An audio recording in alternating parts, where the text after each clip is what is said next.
بسم الله الرحمن الرحيم.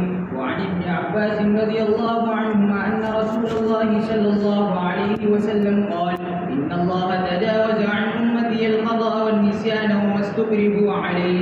رواه ابن ماجه والبيهقي. بسم الله الرحمن الرحيم.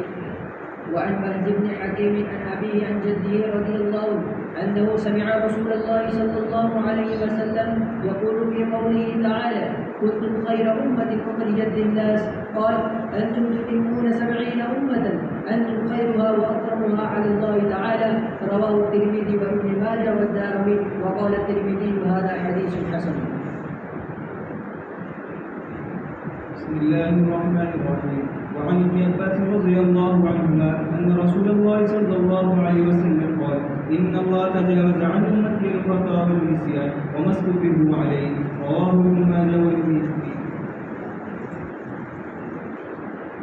وعن بهز بن حكيم عن أبيه عن جده رضي الله تعالى عنه أنه سمع رسول الله صلى الله عليه وسلم يقول في قوله تعالى: كنتم خير أمة أخرجت للناس، قال: أنتم تتمون 70 أمة، أنتم خيرها وأكرمها على الله تعالى.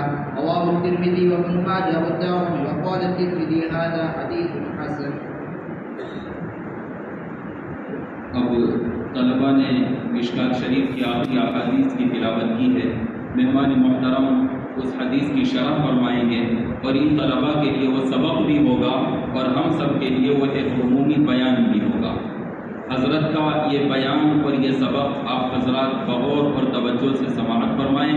اس کے بعد آخر میں انعام کا مرحلہ باقی ہے، وہ مرحلہ ہوگا اور پھر آخر میں حضرت مہمان محترم کی دعا پر مجلس کا اختتام ہوگا.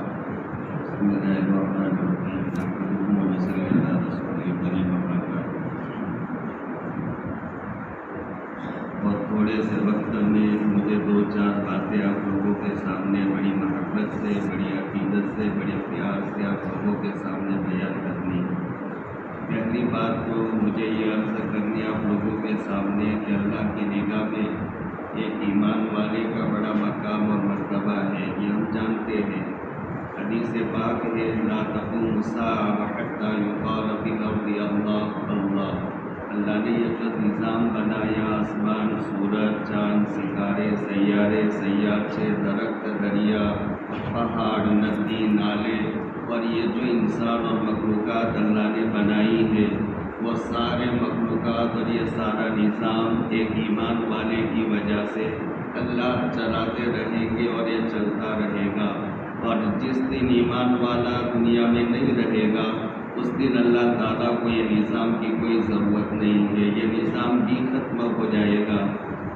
یہ طلباء اور علماء جانتے ہیں کہ اللہ کے نبی علیہ السلام کی دنیا میں تشریف آوری سے ٹھیک 1 سال پہلے، ابھی آپ دنیا میں تشریف نہیں لائے تھے، ٹھیک 1 سال پہلے ایک بہت بڑا عجیب واقعہ پیش آیا تھا کہ ابرہہ بادشاہ بیت اللہ کو ڈھانے کے لیے چلا تھا. مشہور واقعہ ہے، لیکن پوری تاریخ کو چھوڑتے ہوئے خلاصہ میں یہ بیان کرتا ہوں. اس وقت میں اللہ کے نبی علیہ السلام کے دادا محترم عبد المطلب، ان کی جب ابرہہ سے ملاقات ہوئی تو عبد المطلب نے مطالبہ کیا تھا ابرہہ سے کہ آپ میرے اونٹ دے دو.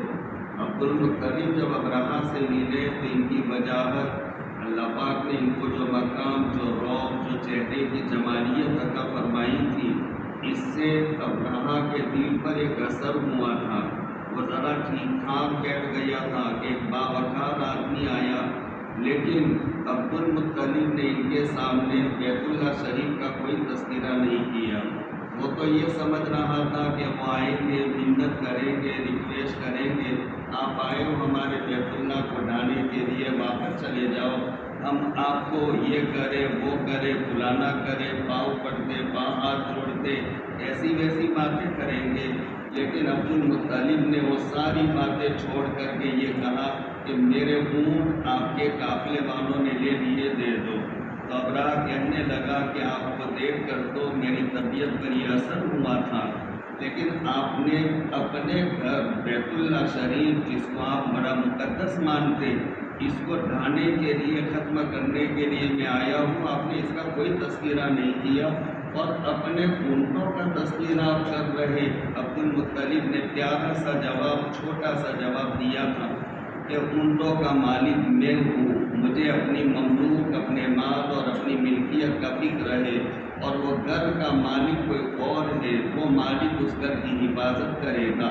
اور پھر وہ اپنے اونٹوں کو لے کر جب آئے تو اس قدر یقین تھا کہ اللہ تعالیٰ ضرور بیت اللہ شریف کی حفاظت فرمائیں گے۔ اہل مکہ ابھی آقا تو تشریف نہیں لائے، 1 سال بعد دنیا میں آپ کی ولادت باسعادت ہوئی، لیکن اس وقت عبد المطلب نے کہا کہ اپنے مکانوں کو چھوڑ کر پہاڑوں پر چلے جاؤ، اللہ کا عذاب آنے کو ہے، اور آیا بھی۔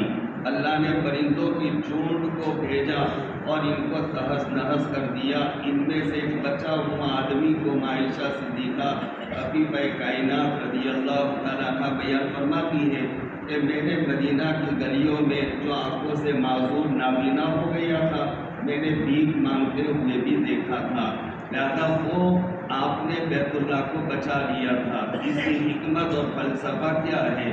اس وجہ سے کہ ابھی تو وہ شخصیت آنی باقی ہے۔ کنت نبیا وآدم بین الماء بین الجسد والروح، میں اس وقت اللہ کی نگاہ میں نبی بنایا جا چکا تھا، فیصلہ کیا جا چکا تھا، جبکہ آدم علیہ السلام میں تو ابھی اللہ پاک نے روح بھی نہیں ڈالی تھی۔ انی مکتوب عند اللہ خاتم النبیین وآدم لمنجدر فی دینہ، اس وقت اللہ نے میرے لیے خاتم النبیین ہونے کا اللہ نے فیصلہ فرما دیا تھا، جبکہ ابھی آدم علیہ السلام زندی ہوئی مٹی کے درمیان میں پڑے ہوئے تھے۔ لولا کلمہ خلقت الافلاق، حدیث پڑھانے والے اساتذہ بھی موجود ہیں، یہ حدیث پر محدثین نے کلام کیا ہے، لیکن متن صحیح ہے اس کا، اور یہ سند حدیث قدسی کے درجے میں ہے۔ اللہ تبارک و تعالیٰ خود بیان فرماتے لولا کلمہ خلقت الافلاق والارضین، اگر آپ یعنی نبی علیہ السلام کی بعثت، آپ کو دنیا میں بھیجنا مقصود نہ ہوتا تو یہ نظام اور یہ کائنات نہ بنایا جاتا، وہ شخصیت آنا باقی ہے۔ انا سید ولد آدم ولا فخر، میں آدم آئے تو سب سے پہلے اور میں آیا تو سب کے بعد میں، لیکن یہ تمام اولاد آدم میں سب کا بڑا امیر سید ہوں، اور یہ میں کوئی فخر سے بات نہیں کہتا، اللہ پاک نے مجھے یہ مقام عطا فرمایا ہے کہ اللہ پاک نے، اسی لیے علامہ بغوی علیہ رحمۃ جن کی مصابی ہے، اور پھر مشکات آپ پڑھتے ہو، اور اس سے پہلے مصابی ہم کہتے ہیں مشکات پڑھنے والے طلباء سے کہ جو طالب مشکات پڑھے تو وہ مصابی کو بھی سامنے رکھے، تاکہ مشکات کی حدیث کو وہ مصابی کے ساتھ ملا کر دیکھتا رہے کہ صاحب مشکات جو خطبہ میں دعویٰ کرتے ہیں وہ اپنی بات میں سچے بھی ہیں کہ سچے نہیں، کہ ہم وہی ترتیب پر حدیثوں کو لائیں گے جو صاحب مصابی علامہ بغوی علیہ رحمہ نے ذکر کی۔ علامہ بغوی بیان فرماتے آقا نے بیان فرمایا کہ حرمت الجنت علی الانبیاء کلہم حتی دخلها، تمام نبیوں پر جنت حرام ہے جب تک کہ میں اس میں داخل نہ ہو جاؤں، یعنی اللہ کے نبی علیہ السلام جنت میں داخل نہ ہو جائے تب تک تمام نبیوں پر جنت میں داخلہ اور انٹری حرام ہے۔ فحرمت الجنت علی الامم حتی تدخل امتی، کہ کوئی امتی بھی نہیں جا سکتا جب تک کہ میری امت جنت میں داخل نہ ہو جائے۔ اسی کا بیان یہ مشکات شریف کی آخری حدیث میں ہے۔ اس پر اگر تفصیل سے کلام کیا جائے، سند پر کلام کیا جائے، بحث بن حکیم بن معاویہ بن حیدہ یا بصری قشیری، یہ مستقل اس پر ایک لمبا کلام ہو سکتا ہے، اور مجھے تو یہ کہا کہ 9 بجے آپ کو بات پوری کر دینی، اس لیے میں مختصراً کچھ باتیں مشکات شریف کی مناسبت بھی ہوگی اور یوں بھی باتیں اسی مناسبت سے اللہ جو کہلوائے گا میں کہوں گا، وہ اللہ کے نبی علیہ السلام کی آمد باقی ہے۔ علامہ جلال الدین سیوطی علیہ رحمہ نے اپنی ایک کتاب میں آقا صلی اللہ علیہ وسلم کا مقام مرتبہ بیان کرتے ہوئے لکھتے ہیں کہ اللہ کے نبی علیہ السلام کو رب تعالیٰ نے وہ مقام عطا فرمایا تھا کہ جس دن پہلا دن کہ عبداللہ کے پشت سے آمینہ کے رحم میں اللہ کے نبی علیہ السلام تشریف لے گئے، اس وقت 24 گھنٹے کے لیے تمام دنیا کے بادشاہوں کی زبانوں کو اللہ پاک نے گم کر دیا تھا، تاکہ پتہ چلے کہ کوئی بڑی شخصیت آنے والی، اس کو حدیث پڑھانے والے اور علماء جانتے ہیں کہ اس کو کہتے ہیں ارحاسات نبوت۔ ارحاس کے معنی آتے کسی چیز کی بنیاد ڈالنا، تو یہ نبوت کی بنیادوں میں سے لوگ سمجھ بیٹھے کہ کچھ ہونے والا ہے، اور اس دن ابھی تو آپ کو دنیا میں آنے کے 9 ماہ باقی ہے، لیکن اللہ کے نبی علیہ السلام پہلے دن اپنے ماں کے رحم میں تشریف لے گئے۔ عرب کے جتنے پالتو جانور تھے وہ سارے ایک دم سے گویا ہو گئے، بولتے ہو گئے، اور انہوں نے کہا کہ اب ڈرنے کی ضرورت نہیں، گھبرانے کی ضرورت نہیں، اب یہ کفر مٹے گا، شرک مٹے گا، اور اس کا خاتمہ ہوگا، امن و امان کا زمانہ آنے والا، اور شرک کو مٹانے والا قریب آنے والا ہے۔ لیکن اس کے بعد پھر ایک زمانہ وہ آئے گا جس زمانے کے فکر ہم نے یہ طلباء سے بھی سنی، یہاں کے مفکرین اور یہاں کی اچھی سوچ رکھنے والے علماء کی زبان بھی سنی۔ ایک تفسیر ہے لا تبرج نہ تبرج الجاہلیت الاولی، کہ پہلی جاہلیت کی طرح عورتوں سے قرآن کریم میں میرا اللہ کہتا ہے بندھن کر کے نہ نکلا کرو۔ اس میں ایک لطیف اشارہ ملتا ہے کہ جاہلیت اولا، پہلے جاہلیت، اس کا معنی ایک جاہلیت ثانیہ بھی ہونے والی، اور علماء کہتے ہیں وہ جاہلیت ثانیہ یہی دور ہے، یہ ابتداء کا دور ہے جو بچے نے ہلا دینے والی تقریر کر دی تھی۔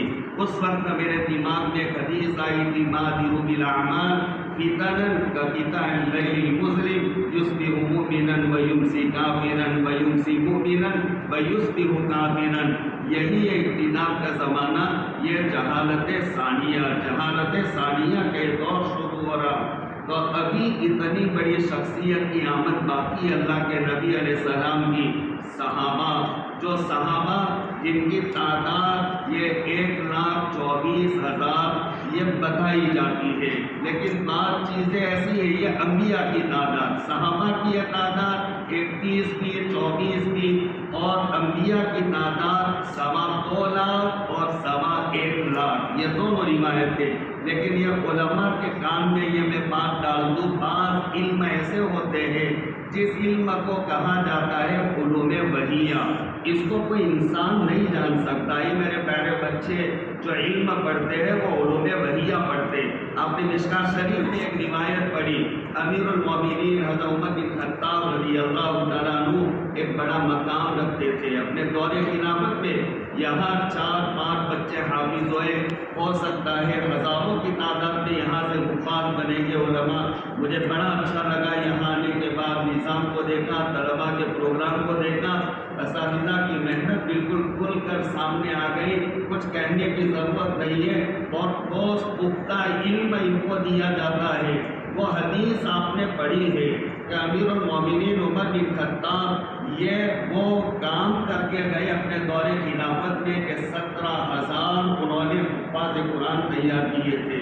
اپنے دور خلافت میں 700 جامع مساجد کی بنیاد ڈالی تھی، یعنی چھوٹی موٹی مساجد، اس کی تو کوئی انتہا نہیں، اور ضرورت پیش آنے پر ایمرجنسی انہوں نے 1 لاکھ قرآن کے نسخے تیار کروائے تھے۔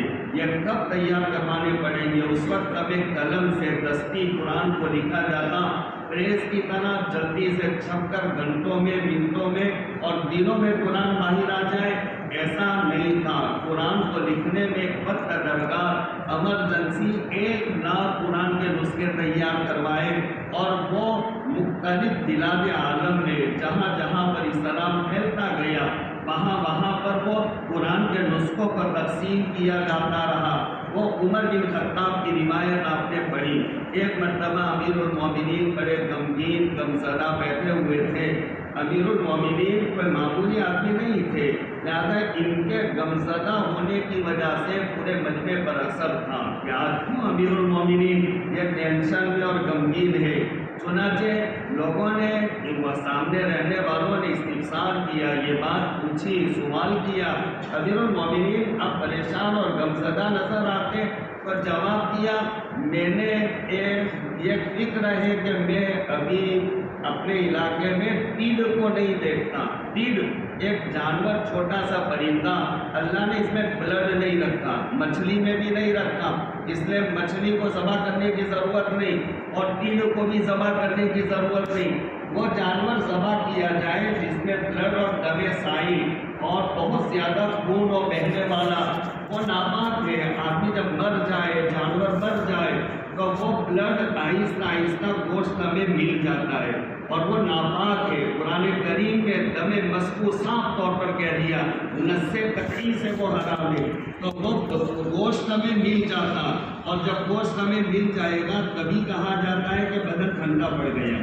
تو جانور کا جب بلڈ نکل جائے گا تو وہ جانور کا خون ٹھنڈا، گوشت کا ٹھنڈا پڑ جائے گا۔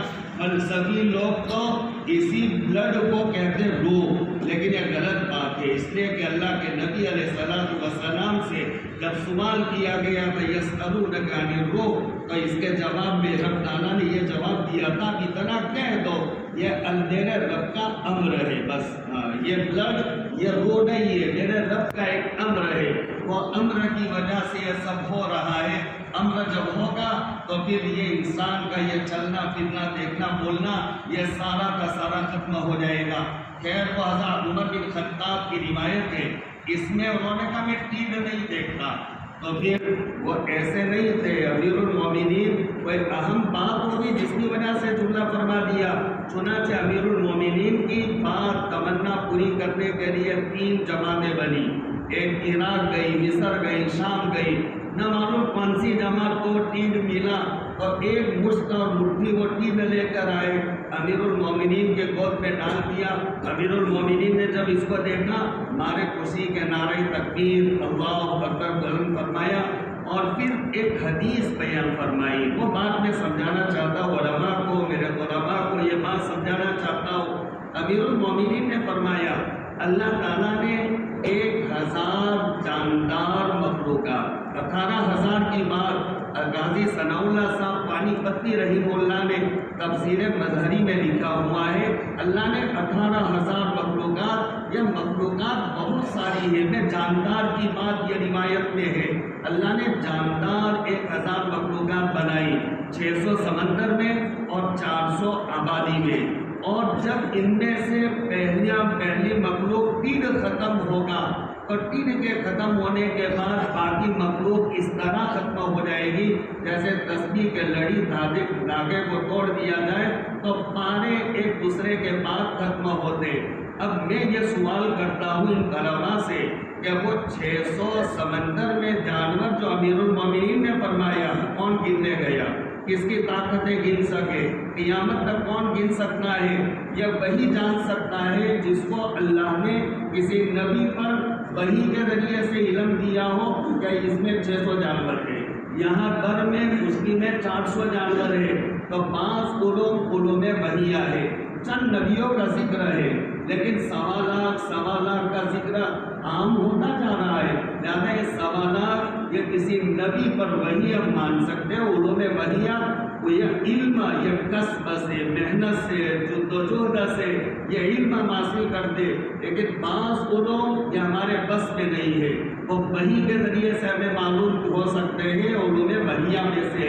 تو درمیان میں نے ایک بات بیان کر دی، اللہ کے نبی علیہ السلام یہ ابھی آنے باقی تھے، جب آپ آنے باقی تھے تو نہ معلوم کتنے صحابہ آئیں گے، اور وہ صحابہ کے بعد کتنے تابعین، تبع تابعین، اور نہ معلوم کتنے مشائخ، مفتیان اور علماء دین کے خدام آنے باقی تھے، بیت اللہ کی ضرورت تھی، لہذا اللہ نے اس کی حفاظت کے لیے یہ انتظام فرمایا، پرندوں کے جھنڈ کو بھیجا اور ان کو ختم کر دیا۔ لیکن روایت یہی مشکات شریف میں بچوں نے پڑھا ہے، کتاب الفتن کی روایت ہے کہ ایک وقت ایسا آئے گا کہ حبشہ کا ایک بادشاہ جس کے صفات بیان کرتے ہوئے بیان کیا ذو السویقین، اس کا معنی ایک موٹا سا یہ ہے کہ وہ بادشاہ چلتا ہوگا جو حبشہ سے آئے گا بیت اللہ کو ڈھانے کے لیے، تو اس وقت وہ یوں چلتا ہوگا، وہ ٹیڑھی پنڈلیوں والا یوں چلنے والا وہ بادشاہ آئے گا، بیت اللہ کو ڈھائے گا، بیت اللہ کے نیچے جو خزانہ مدفون ہے سب کو لوٹے گا، لوٹ کر کے لے جائے گا، لیکن اللہ ابابیل کو نہیں بھیجے گا۔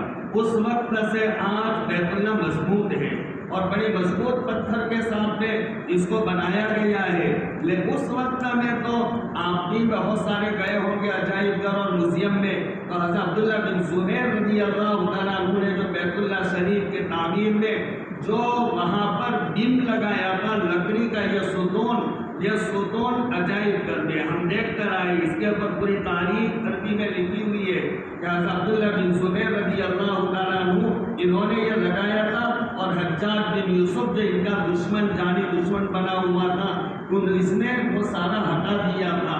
بہرحال میں یہ کہنا چاہتا ہوں یہ عزیز طلباء سے، میرا وقت ابھی پورا ہونے آ گیا، اللہ کے نبی علیہ الصلوۃ والسلام ابھی آنے باقی تھے، تو پھر یہ بیت اللہ شریف کا بقا ضروری تھا، لیکن ایک وقت وہ آئے گا کہ وہ بادشاہ بیت اللہ کو ڈھائے گا، کوئی بیت اللہ کو بچانے کے لیے نہیں آئے گا۔ کیوں؟ اس لیے کہ اب دنیا میں کوئی ایمان والا باقی نہیں بچا، تو بیت اللہ کی بھی ضرورت نہیں۔ معلوم یہ ہوا کہ بیت اللہ کا مقام یہ ایمان والے کی وجہ سے ہے، اسی وجہ سے ایک مرتبہ اللہ کے نبی علیہ الصلوۃ والسلام بیت اللہ شریف کا طواف فرماتے تھے، اور بیت اللہ کے طواف کے دوران میں آپ کے سامنے جو مجمع تھا یہ مختلف ملکوں کا تھا، روم کے سہیب بھی تھے، اور حبشہ کے حضرت بلال رضی اللہ تعالیٰ عنہ بھی تھے، فارس کے سلمان بھی تھے، یمن کے ابو موسیٰ اشعری بھی تھے رضی اللہ تعالیٰ عنہ، الگ الگ زبان رنگت والے، الگ الگ کلچر والے، اور سب بیت اللہ شریف کا عاشقانہ انداز میں طواف کر رہے تھے۔ یہ نظارہ جب اللہ کے نبی علیہ الصلوۃ والسلام نے دیکھا تو طواف کرتے کرتے آقا تھوڑی دیر رک گئے، اور رک کر کے بیت اللہ سے خطاب کر کے فرمایا اور کہنے لگے کہ بیت اللہ تیرے مقام کا، عظمت کا، رفعت کا کیا کہنا، اللہ نے کیا مقام دیا، لیکن پھر آخری جملہ آپ نے بیان فرمایا بیت اللہ سن، اللہ کی نگاہ میں اس سے کئی گنا زیادہ ایک ایمان والے کا مقام اور مرتبہ ہے، یہ ایمان والے کا مقام ہے۔ پھر اس آیت میں کہا گیا یرفع اللہ الذین آمنوا منکم والذین اوتوا العلم درجات، اس کی تفسیر بیان کرتے ہوئے حسن بصری علیہ رحمہ، آپ طلباء سے اور علماء سے اگر پوچھا جائے کہ صحابہ میں سب سے افضل کون تھا، جواب دے دیں گے، نمبر 2 پر کون تھا، جواب دے دیں گے، نمبر 3 پر کون تھا، جواب دے دیں گے۔ اگر یہ سوال کیا جائے کہ تابعین میں سب سے افضل کون تھا، شاید بہت کم طلباء کو اس کا جواب کا علم ہو، اس پہ اختلاف ہے کہ تابعین میں سب سے افضل کون تھا۔ ایک غلام زادہ تھا محمد بن سیرین، وہ سیرین ان کی والدہ کا نام ہے، اور بہت زبردست عابد اور زاہد تھے، ایسا فن تعبیر اس میں مہارت تھی کہ صحابہ کرام ان سے اپنے خوابوں کی تعبیر پوچھا کرتے تھے محمد بن سیرین سے، تو وہ محمد بن سیرین کا نام آتا ہے سب سے افضل تعبیر۔ سعید بن مسیب رضی اللہ، جو حضرت ابو ہریرہ رضی اللہ تعالیٰ عنہ کے داماد ہے، سعید بن مسیب، حضرت ابو ہریرہ دور نبوی میں آپ کے زمانے میں اصحاب صفہ میں سے تھے، اور اصحاب صفہ کے لیے شادی کرنا، مکان بنانا، کمانا، ایک سکہ بھی جمع کرنا منع تھا، اس لیے ایک صفہ والے صحابی کے پاس سے وفات کے وقت میں 2 سکے نکلے، اور آپ نے یہ فرمایا جہنم کا ایک سکہ اس کو ملے گا، 2 والے 2 ملیں گے، 2 جب نظر آ گئے، اس لیے کہ مال جمع کرنا ان کے لیے منع تھا، لیکن آپ کی جانے کے بعد میں دنیا سے تشریف لے جانے کے بعد وہ صفہ کا حکم ختم ہو گیا۔ اب اس کے بعد میں وہ صحابہ نے شادیاں بھی کی ہے، اس میں حضرت ابو ہریرہ امیر المومنین فی الحدیث کہا گیا، صحابہ میں سب سے زیادہ ان سے روایتیں اور حدیثیں 5374 بیان کی جاتی ہے، اتنی زیادہ روایتیں کسی اور صحابی سے مروی نہیں ہے۔ حضرت ابو ہریرہ کے داماد سعید بن مسیب، سعید بن مسیب جو واقعہ حرہ، نام سنا ہے واقعہ حرہ کا، آپ نے اچھی پڑھی ہے، مشکات صدر دے دی میں نے، واقعہ پڑھانے والے کو اور اچھی سند میں قدر کرتا ہوں، پڑھانے والوں نے بہت اچھا پڑھایا ہے، بہت ساری باتوں کا یہ طلبا سر ہلا لیتے ہیں، میں سمجھ لیتا ہوں کہ سب سمجھے ہوئے ہیں۔ واقعہ حرہ جو حجاج بن یوسف ایک ایسا زبردست خطیب تھا، ادیب تھا، بلیغ تھا، وہ اس انداز سے خطبے دیا کرتا تھا کہ وہ اپنے خطبے اور اپنے تقریر میں ایک جملہ بولتا تھا تو پورے تقریر میں دوسری مرتبہ وہ جملہ کو لوٹاتا نہیں تھا، ایسا مائع ناز ادیب تھا۔ اور وہ آتا تھا تو اپنا سر ڈھانپ کر کے آتا تھا، چھوٹے چھوٹے قدم نکھرے کرتا ہوا آتا تھا اور وہ آ کر کے خطبہ شروع کرتا تھا۔ لوگ پوچھتے تھے کون ہے یار، یہ کون ہے؟ بہت شاندار خطبہ پڑھ رہا، اور پھر ایک دم سے اپنا چہرہ کھول کر کہنا انا الحجاج بن یوسف۔ بڑا ظالم تھا اس نے، جو قید خانہ بنا رکھا تھا، وہ قید خانہ 4 دیواری جنگل میں بنا دی تھی اور نیچے کوئی انتظام نہیں، بس خالی 4 دیواری، اور اس میں قیدیوں کو ڈال دیا جاتا، کوئی اس کی طرف دیکھتا تو اس کو بھی پکڑ کر ڈال دیا جاتا، کوئی چلتے ہوئے سامنے آتا ڈال دیا جاتا۔ ظلم اس کا مشہور تھا۔ کسی وقت کوئی اچانک حادثے میں دیوار کا ایک حصہ ٹوٹ گیا تو جو قیدی بلا قصور ظلمن اس کے قید خانے میں پڑے ہوئے تھے وہ وہاں سے بچ کر نکلنے میں کامیاب ہو گئے۔ وہ 50,000 کا مجمع تھا جو کامیاب ہو گئے اور بہت سارے تو رہ گئے۔ وہ حجاج بن یوسف کی طرف سے مدینہ منورہ پر ایسا زبردست حملہ ہوا ہے کہ 3 دن ایسے اسلامی تاریخ میں کالے دن آئے ہیں کہ مسجد نبوی میں بھی اذان نہیں ہوئی ہے، امامت نہیں ہوئی ہے، جماعت نہیں ہوئی، اور مدینہ منورہ میں بحران، کوئی گھر سے باہر نکلنے کو تیار نہیں تھا۔ آپ نے جو فتنہ احلاس پڑھا ہے نا، فتنہ احلاس ہلس کے معنی آتے ہیں ٹاٹ کے، جو پلنگ کے اوپر اور گدے کے نیچے رکھا جاتا ہے، اس کو اپنی جگہ سے ہٹایا نہیں جاتا، وہ فتنہ احلاس، اس کا مصداق وہ کہہ لو یا چند سال پہلے آنے والا کورونا کہہ لو، وہ فتنہ احلاس کا وہ مصداق تھا۔ تو وہ واقعہ حرہ جو پیش آیا تھا مدینہ منورہ میں، تو وہاں سب لوگ اپنے اپنے گھروں میں لاک ہو گئے تھے۔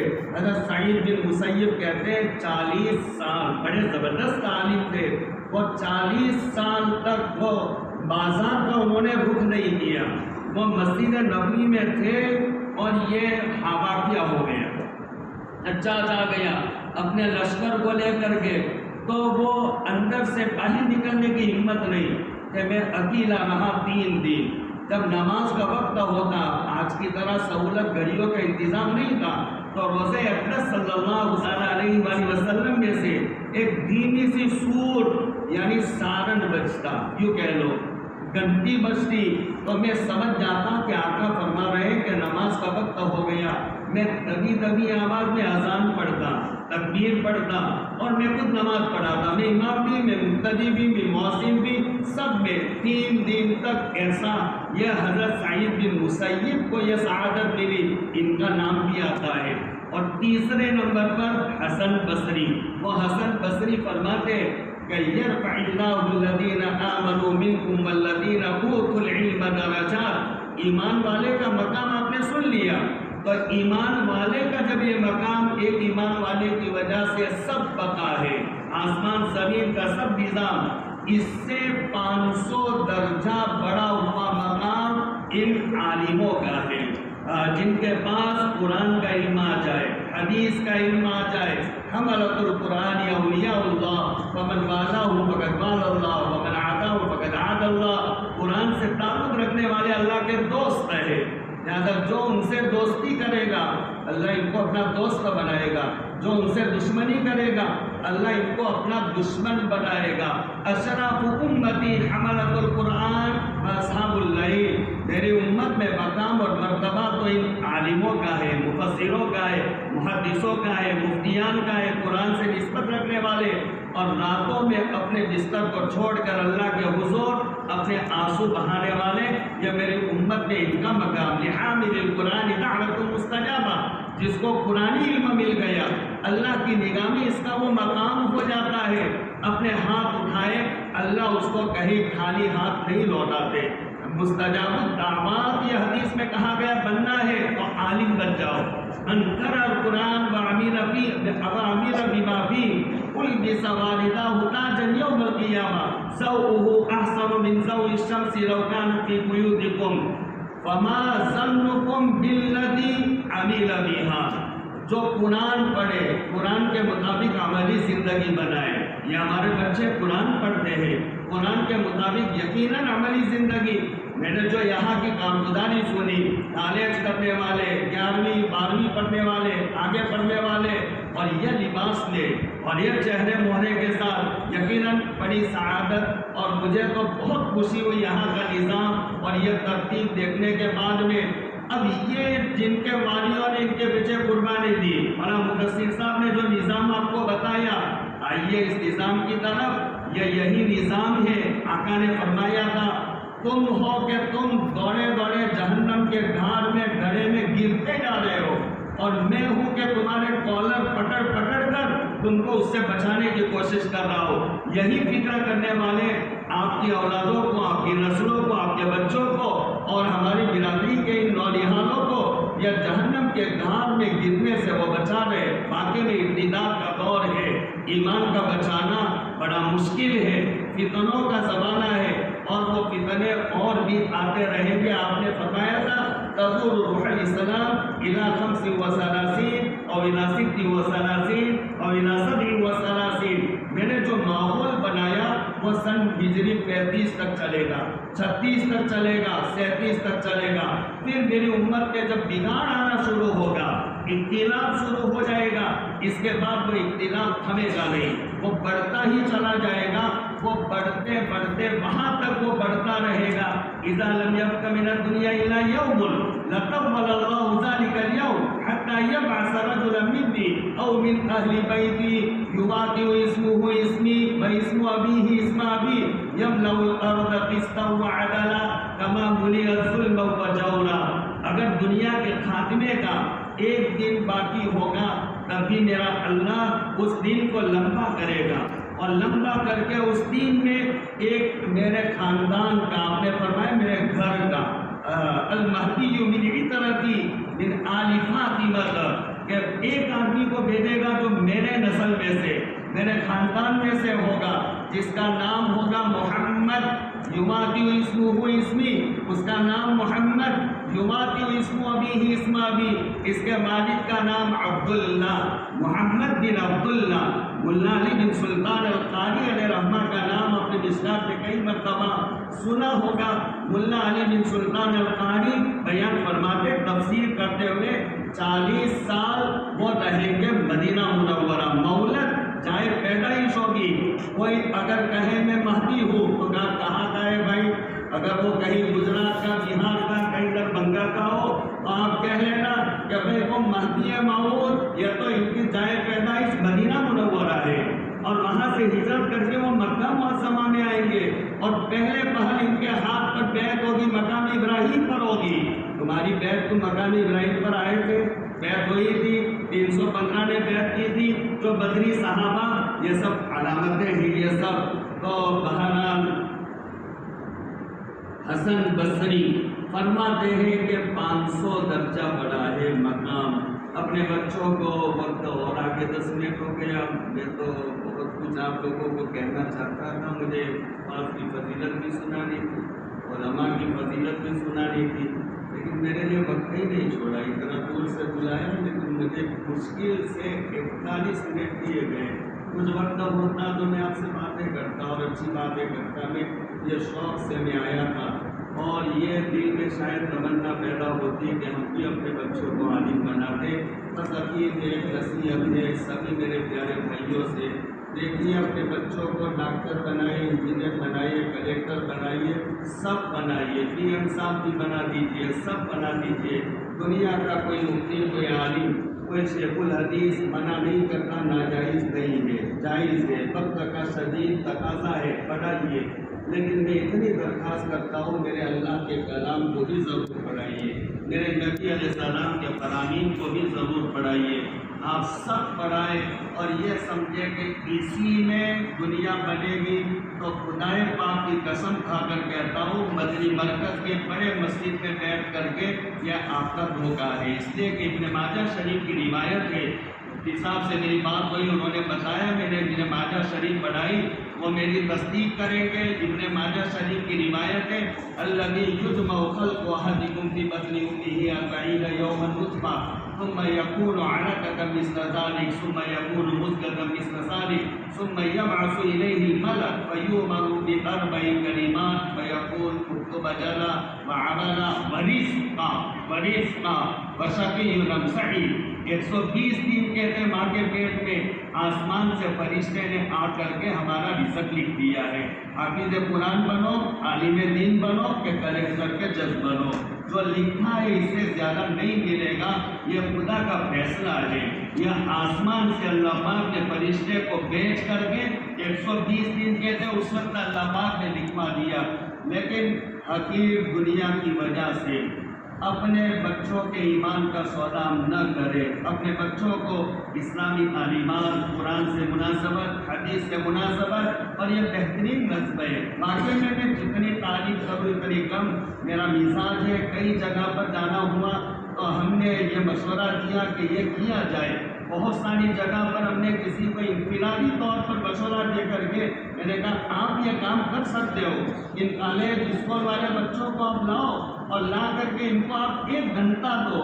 1 گھنٹہ اگر وہ بہت سی جگہ فجر کے بعد وہ آتے، بہت سی جگہ عشاء کے بعد، میں نے کہا یہ طبقہ جا رہا ہے، ان کے دماغوں میں وہی جو مولانا نے فرمایا وہ اعتراضات، اب وہ ملائکہ ان کو سمجھ میں نہیں آتے۔